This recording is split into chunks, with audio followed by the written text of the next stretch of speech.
ایک صحابی رات کو اپنے گھر آرام فرما رہے تھے، صحابی کو پیاس لگی، انہوں نے اپنی بیوی سے پانی مانگا، بیوی محترمہ بھی صحابیہ تھی، جب پانی لے کر آئی تو آگے شوہر سو گیا تھا، زوجہ اتنی خدمتگار تھی کہ پانی لے کر کھڑی رہی، رات کے دوسرے پہر جب صحابی کی آنکھ کھلی تو دیکھ کر حیران رہ گیا کہ بیوی پانی اٹھا کے کھڑی ہے، صحابی نے پوچھا تم کب سے کھڑی ہو؟ کہا جب سے آپ نے پانی مانگا، جب میں پانی لے کر آئی تو آپ سو گئے تھے، اس لیے میں نے آپ کو جگا کر آپ کے آرام میں خلل ڈالنا پسند نہیں کیا، اور خود سوئی بھی اس لیے نہیں ہوں کہ کہیں خدمت گزاری میں کوتاہی نہ ہو جائے، اس لیے پانی لے کر کھڑی ہی رہی۔ صحابی رسول اسی خوشی کی کیفیت میں بیوی سے کہنے لگا بھلا ہوئی تم نے خدمت کی انتہا کر دی ہے، لہذا میں تم سے بہت ہی خوش ہوں، اور اتنا خوش ہوں کہ آج تم مجھ سے جو چاہو مانگ سکتی ہو، میں دینے کو تیار ہوں۔ یہ سن کر صحابیہ نے کہا میرے سرتاج ویسے تو مجھے کسی چیز کی ضرورت نہیں ہے، اگر آپ نے میرا مطالبہ پورا کرنا ہی ہے تو برائے مہربانی آپ مجھے طلاق دے کر رخصت کر دیں، مجھے طلاق دے کر واپس بھیج دیں۔ یہ سنتے ہی صحابی حیران و پریشان ہو گیا کہ آخر بیوی نے ایسا کیوں کہا، بیوی نے طلاق کیوں مانگی؟ صحابی نے کہا میں آپ سے وعدہ کر چکا ہوں کہ میں آپ کا مطالبہ پورا کروں گا، لہذا آؤ چلتے ہیں حضور کی خدمت میں، حضور علیہ السلام کے مشورے کے بعد جو بھی فیصلہ ہوگا اس پر عمل کیا جائے گا۔ صبح کے وقت یہ دونوں میاں بیوی گھر سے نکلے، کہاں جا رہے ہیں؟ حضور علیہ السلام کے پاس جا رہے ہیں، دونوں جا ہی رہے تھے،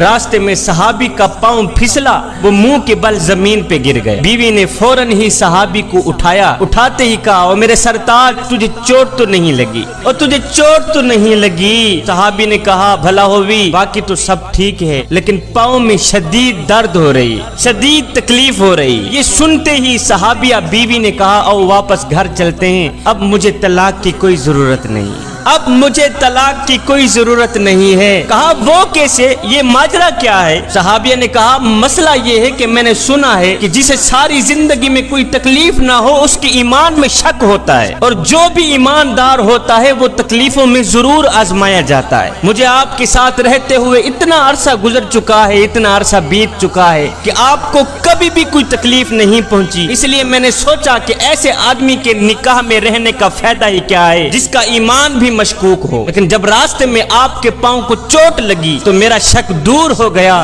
کہ الحمدللہ آپ بھی تکلیف میں آزمائے گئے ہو۔